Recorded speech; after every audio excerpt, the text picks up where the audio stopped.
and you can share that with your colleagues and mates. But welcome to today's Lunch and Learn. I am Kate Lamont, Director at Thrive Aged Care, and you might be able to see Kath Kirby on your screen, Co-Director at Thrive Aged Care. Kathy will be monitoring, letting people into the session and also monitoring the chat. And as I said, thank you so much for popping yourself on mute. It does really help when we're presenting. Today's session is about driving change, and I guess what got us to think about presenting this topic was we have a lot of change happening in aged care. So we wanted to have a session where we, talk about how you and your teams can really prepare to lead change. It might be associated with the aged care reforms or other change that you might be facing at your organisation. For those who are new today, hello and thanks for coming. Kath and I have been running Thrive Aged Care for about 2.5 years. And basically, we support organisations that provide care or services to older people or people living with dementia. And we do that through supporting organisations with our expertise, going in and offering consulting services, through different education opportunities that we have, and through partnering with services to really mentor and build confidence and capability in teams. So thanks for coming along today. We run these free monthly sessions every month on different topics. A little bit of housekeeping. I've told you that today will be recorded. We will send you a copy of the slides. Please keep yourself on mute just to make it a nice quick session for the 30 minutes. And we will be looking at the chat, and we will have time for questions at the end. So what is this session about? Like I said, we have lots of change coming in aged care, whether you work in residential aged care, whether you work in the community, in the home care or community space, or whether you're in healthcare and you interface with other organisations who provide aged care. There's lots of change happening. We've got the aged care reforms coming in 1 November, and we've got a whole heap of we've got new aged care standards, the strengthened standards. We're not going to go into detail about the standards today, but really we're going to talk about the approach that teams can take to implement change and how to set yourself up to do that successfully and so that it's sustained. Yeah, because there's no point changing things for them to just drop off and revert back to business as usual. And also we know in health and aged care, we have so many changes and so many competing priorities that it's important when you are going to change something that you go in and change it to make an improvement, and you're going to change it and implement it so it lasts. So that's what we'll be talking about today. The first thing that we want to reinforce is that you can't do change alone. Yeah. So yes, you might be here with the portfolio of the quality lead or the person that is looking at the reforms, and that's your job to know what's coming up and to know how that looks for your organisation and where the gaps might be or the improvement opportunities. But know that you can't do it by yourself, even if you are tasked with that portfolio. You need to bring the team on board. You need to bring the other leaders in your organisation on board, and you need to bring care and clinical staff on board in order for your change to be able to be implemented and to be able to do that successfully. And we've heard from lots of leaders working in resi care in the community who feel like, they're under a lot of pressure at the moment, having to implement changes related to the reforms while doing business as usual, because your business as usual does not stop. So really today is about how we can work smarter, not harder, to implement those changes and to bring the team on board. So what we're going to cover off in our 30-minute session is we're going to think about some things to think about before you implement change. We're going to touch on resistance to change. We're going to introduce you to a term that you might not have heard of, which is early adopters. We're going to touch on communication, and we're going to touch on how to get people to want to change, not have to. Yep. Okay. And I know that Kath's also just popped in the chat. I can see that popping up, that change does happen everywhere in health and aged care and every day. So if you're not in a position where you're responsible for the changes happening related to aged care reform, you'll still get a lot out of today's session. Okay.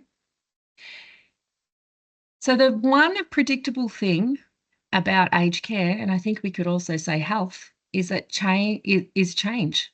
It happens every day. It happens shift to shift. It happens day to day. It happens with our clients, with our teams, with our organisation and our sector. Yep. And I think sometimes we think that the aged care sector is, change fatigued, and they are. Yeah. But that's because change happens all the time. It is a constant. Yeah. But also, you could flip that to say there is a bit of fatigue in the sector, but also there's quite a lot of flexibility and adaptability with people working in health and aged care because they do have to respond to changes happening around them all the time. Yeah. So let's keep that in our mind when we talk about change. So we're gonna use the chat function, and I would love you to pop in the chat some things that you think about when I ask you this question. Why do some people resist change? So go ahead and pop some ideas into the chat why you think some people resist change. Fear.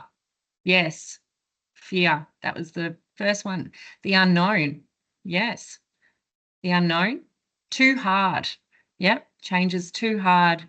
People are fearful of it. Perhaps they're fearful of the unknown because they may have to change. Oh, I love this. I've got so many comments coming through. I'm just going to have a look. Past negative experiences. Yes, in health and aged care, like I said, we have a lot of things that have been implemented, a lot of changes, and maybe we hold on to those past experiences. Yeah, they don't want to fail. That's an interesting one, isn't it? Yeah, not wanting to fail because they are comfortable. They're comfortable with what they know. Yeah, extra workload. Yeah, depends on the support being provided. Great. Great. Digital. Yes, we have a lot of change, don't we, with digital health? And it's not necessarily an area that we may be comfortable with ourselves. We didn't get into health or aged care necessarily because of our digital expertise. Great. There's so many awesome answers there. Thank you for that. Thank you for using the chat. Yep. Feeling uneasy about their own skill base and changes. Exactly. So you guys have hit the nail on the head. I was just trying to make sure I said that saying correctly. You've hit the nail on the head with the responses that you gave about why some people might resist change. And note that word some. Not everyone does resist change. Okay. Yeah. Some people actually like change. And that's right, Catherine. Life can be hard outside of work, and people want certainty and consistency at work. You're exactly right. People come to work because of they know the predictability. Yeah. And we do have to remember that people have lives outside of work. Exactly. Yeah. So we love a bit of Simon Sinek here at Thrive. And if you're not don't know much about Simon Sinek, I would encourage you to go and have a look. Go and Google him up. But basically, he's a thought leader and he does a lot of work in the space of change. And this quote it really sums it up. People are afraid of big changes, yeah, but usually embrace little changes. And I guess if we think about that in our lives, can we relate to that? People are afraid of big changes, but usually embrace little changes. Yeah. Pop in the chat if you can relate to that. The best thing about little changes is they add up to one big one. Yeah. Little steps, little changes, yep, over time are going to add up to a big change. Yep. Okay. So I think the other thing to think about with that quote is the word afraid. And I think, Dan, you were the first person to comment and you said fear. People, may have resistance to change because they fear it. So that's a very emotive word. And I think that's something that we really need to keep in the forefront of our mind when we're thinking about making changes. Yeah. When we're asking people to change the way they do things, change, perhaps what services we're offering at work, we have to remember that change evokes an emotive response. Yeah. So we have to, when we're wanting people to embrace change, we have to remember to engage people emotively and logically. Yeah. Because change evokes fear. Big change can evoke fear. Okay. Agree. Easier to implement, Grace. Thank you. Yes, little steps, little changes are probably less likely to get resistance. Yeah. Okay. So why do people resist change? Well, you guys nailed it. Yeah, we need baby steps to achieve goals. You're right. So people resist change because of these feelings. We'll just go over them briefly. But a loss of control. Yep, someone else stepping in, having control over something that I'm normally responsible for. Yep, something that, I've got autonomy over. Yeah. Excess uncertainty. You're right. People will stick with what they know if they don't know what the future looks like. Yeah. What's that saying again? Better the devil I know than the devil I don't know. Yeah. If you can't tell me what the future looks like, I'm going to fear it. So I'm going to stay doing what I'm doing, even if I know what I'm doing is probably, not the best way to do things. Yeah. Surprises. When we surprise people with change, people can resist it. Yeah. And especially those big changes that we spoke about. Everything seems different. There's too much change at once. This is a big one. Yeah. So we really have to think about when we're making changes, do we need to change everything at once? Or should we just be making those small changes, yeah, that people will get on board with? We need to sort of weigh up what has to change based on, okay, we're doing change, so let's change everything while we do it. That's not necessarily a good way to go. Loss of face. Yeah, we know in health and aged care, we go through a lot of changes, and we've got people in our organisations who might have led these changes years ago, 5 years ago, 10 years ago, and perhaps it didn't work. Yeah. Yeah. So we have to remember that because of our workforce and our sector, we've got people who probably were change leaders, and we might be changing things that they implemented. Concerns about competence is a big one. And in digital health, someone said digital changes, it's a big one too.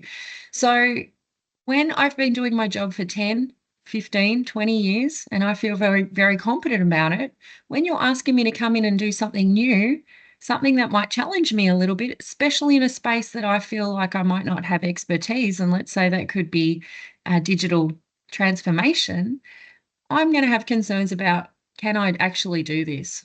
Yeah. Have I actually got the skill to do this, or am I going to look silly? And I might not be able to tell you that, but it might come out as me being a bit resistant to change. So keep that in mind as well. You're absolutely right. People don't want more work, and so they will resist change if it seems like more work. And initially, we know that change can be more work. Yeah. Initially, when you're changing something, it may be more work, but we have to sort of support people to understand that that change might be put in place, because once we get the hang of it, it might actually lead to less work, or it might be more work, but it's going to have better outcomes for our residents or our clients. So you've got to keep this in mind. Now, the ripple effect, that's a really interesting one. People can be affected by other people. So if you've got very influential people in your workplace who resist change, they can bring other people on board. Yeah.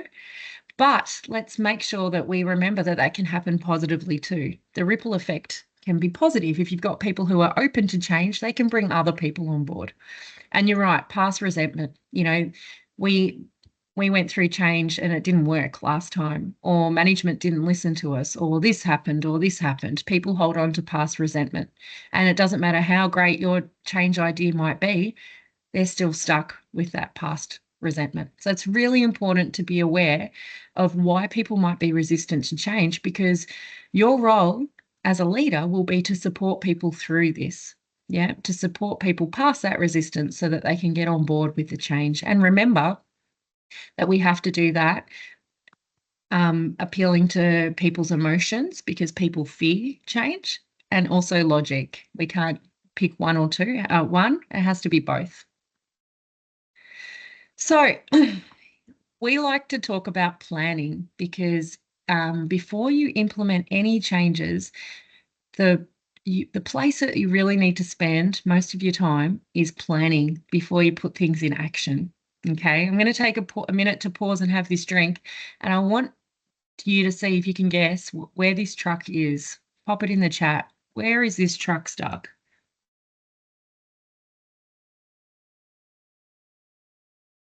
We got anyone from Melbourne? This is a test. South Melbourne, thank you. Yes, this is the Montague Street Bridge, and we laugh. Yes, you're so right. We laugh about this because seriously, trucks get stuck under this bridge every single day. Every single day. Now you think that if they planned their route a bit better, they wouldn't get stuck there. Yeah. And it's the same with change. When you think about change, I want you to think about this analogy, right? Put time into planning because then you won't get stuck when you're trying to implement your change. Yep.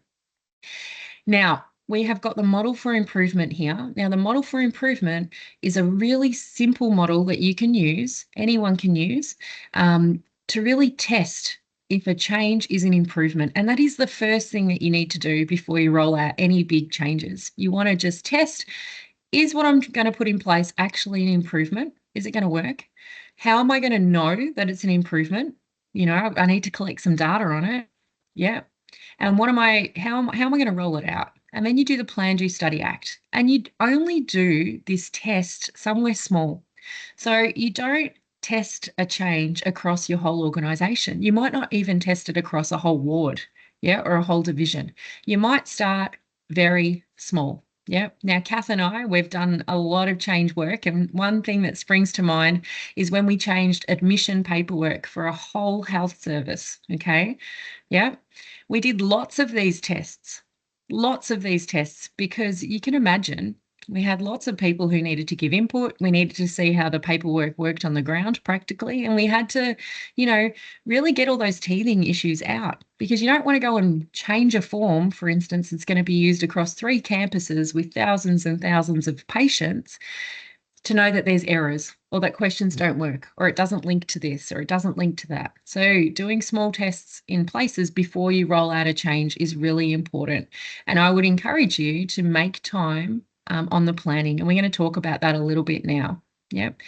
A key element of planning is starting with your early adopters. Now, this is something different because I think in health and aged care, we put a lot of effort into the no-nos. Do people know what I mean by no-nos?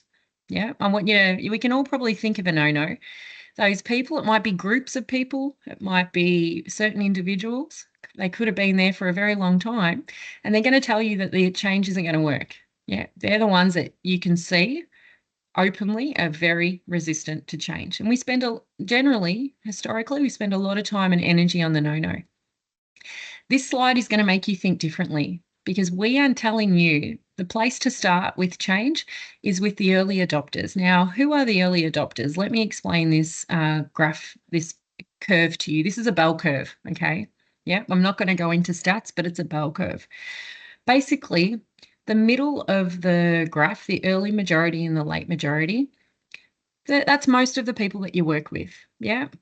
Yeah. That's like nearly 70% of people that you work with there. Majority of people. Yeah. Now, the majority of people won't get on board with a change until they've got some certainty that it's going to work. Yeah. Because they're going to think about what happens if it doesn't work. They're going to think about, I don't know, we've tried this before. It didn't work then. They're going to be a little bit hesitant, a little bit resistant, a little bit. Yeah. This one at the end here, laggards. Generally, we might think of them as no-nos. Yeah. Or they might be people that have worked in your organization for a long time and have a lot of history, maybe have a lot of past resentment. These are people who won't get on board with change. Yeah. And there's always going to be people who won't get on board with change unless they have to, unless they're forced to. They wait for the very end. Okay. This is where we want you to concentrate at the start. Okay. So I want to explain to you now what innovators are. Innovators are people who come up with ideas. Yeah. It might be you. You might have an idea for a change. Yeah. You want to think of your early adopters. They're the people who are a bit more open to change. Yeah. They might be like, you know what, I'm willing to come along and try it out for you. Even though I know it's probably not perfect yet, I'm willing to give it a go. Okay. These are the people you want to test your change with. Okay. We want to start here rather than worrying about how we're going to bring the no-nos on board.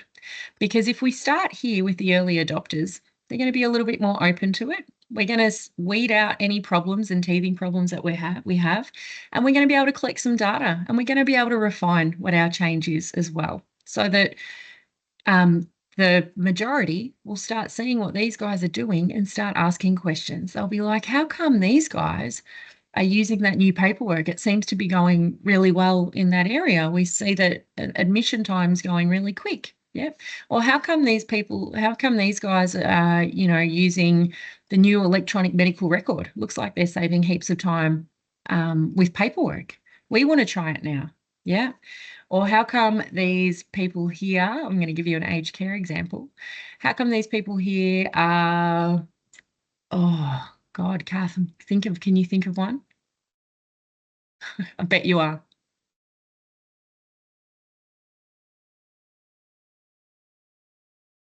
You're on mute.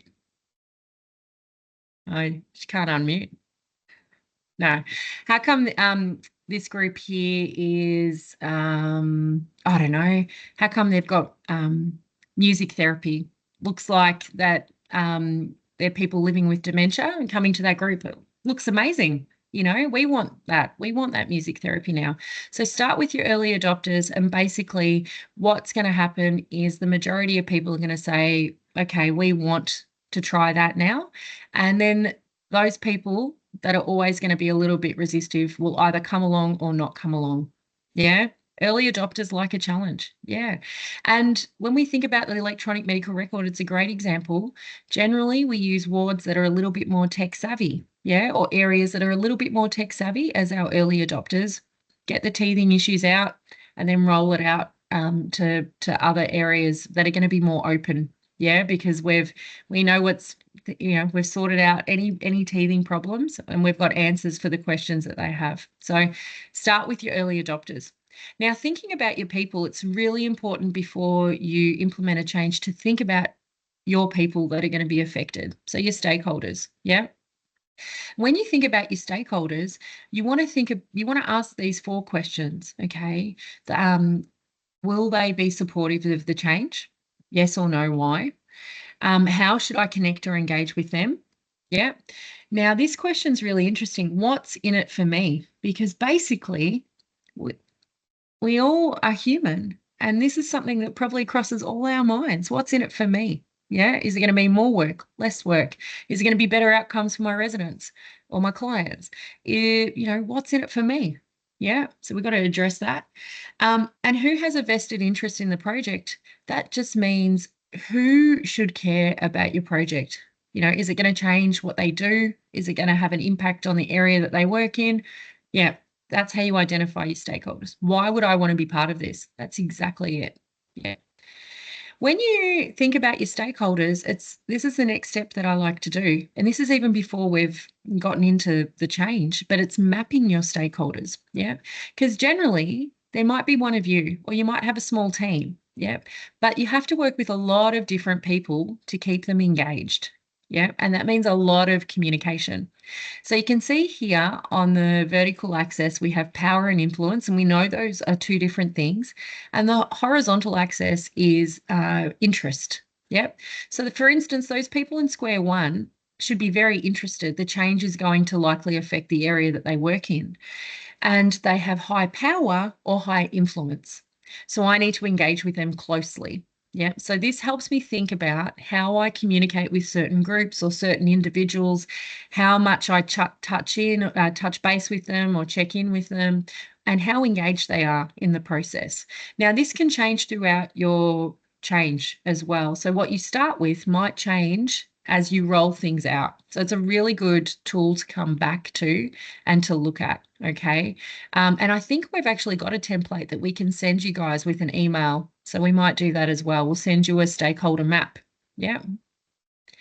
Now, when we think about change, there's really 4 key principles that underpin the implementation of successful change. And the first thing we need to think about is select few and diverse many. So in essence, your change might only rely on a small group, a group who have expertise to drive the change. But really, for your change to be successful, you need to have broader engagement out of that group. Yeah, you need to have engagement across different areas, different people, different teams. Okay, so it's really important. The second principle is have to and want to. Change is always going to be easier if people want to change, not have to change. So, how do we make people want to change? Okay. And the third one that I want you to think about is head and heart. Like I said, change evokes an emotional response in people. So we just can't treat it logically by facts and stats and data. We have to touch base with what people are feeling. Yeah. How do we get people emotionally connected to buy into the change? And the last one is about leadership and management. And we would agree that these two things are different, wouldn't we? Yeah. Pardon me. Management relies on hierarchy, power, stability, control, and leadership is more about driving change and creating a vision for the future. And both are needed for successful change. So it's important we have control over budgets, how our project's going, how we're tracking, but we also need that leadership. People need a vision. What does the future look like? Why would I want to change? Okay. So that's really important as well. We've got a few slides here about communication because communication is vital in change management. And we've talked about speaking to the head and the heart. Yeah. Now, speaking to the head and heart means not using too much data. Use data, but don't use it. Don't overuse it. Instead, think about stories, use images, use simple language. Yeah. Think about what we do, not just what we say, because what we do speaks 1,000 words. We have to walk the talk when we're leaders. Now, I want to show you this image here because this is a great example of speaking to head and heart. Yep. What appeals to you more, the photo or the graph? Let me know in the chat.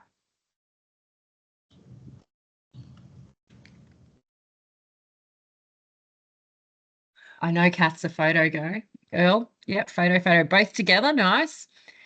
Picture. Most of us, because we work in health and aged care, we're heart people. Yeah. But the people that you might report up to are head people as well. Just think about who you're speaking to. You're probably speaking to the board, exec, managers, your care staff, your clinical staff, your residents, your consumers. Yeah. So both paint a picture. Yep. But for me, the photo gets me asking more questions and gets me thinking about what that outcome is for the person. Tanya, you look like you're a head person. You could be. Yeah.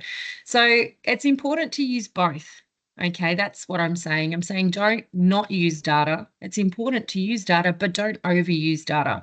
And always think about a story. Now, if I was to tell you the story of this lady sitting here on the trolley, that would probably really um, get your buy-in, wouldn't it? Because it would really appeal to the heart. If I told you that she was sitting on this trolley for 8 hours, and you know what? At the end of the day, she didn't need to. She could have been seen by virtual ED, but she came back to our aged care facility with a pressure ulcer and maybe she had a fall when she was in hospital. You know, maybe once I tell you the story, you're gonna buy into why we want to change. Maybe our change is related to falls, or maybe it's related to telehealth, for instance.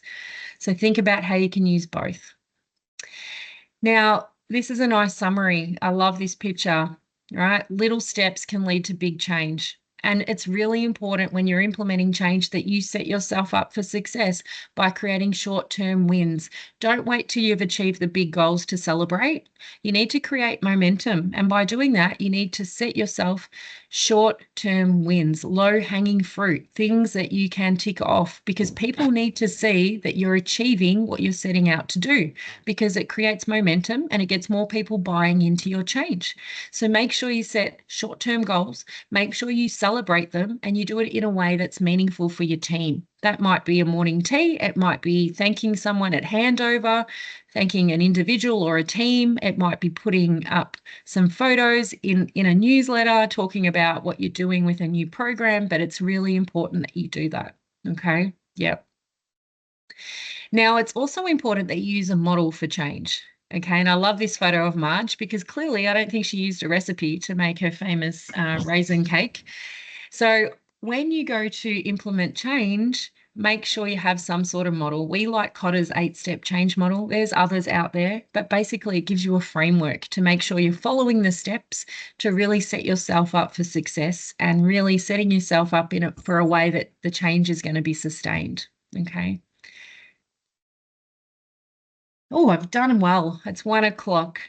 So I'm going to pause for a minute and we're going to answer any questions. Before we do that, we just wanted to take the opportunity to tell you about our exciting news. We are hosting our first ever conference in September. It is called Not Your Average Conference, and it's a day of purposeful collaboration for anyone working in aged care. So we would love to have you there for that. It's in Melbourne on the 18th of September. We will put a link in the email that we send out with the recording today so you can find out a bit more about that. And we'll also have a link in our email for some feedback. Yep. So you can scan the QR code now and give us some feedback on this session, or you could wait till you get that email and let us know what you thought, or if you've got any other ideas that you would like us to present on. We're going to stop recording now so that you can ask some questions. And thank you so much for coming along today and sharing your lunch with us. We know that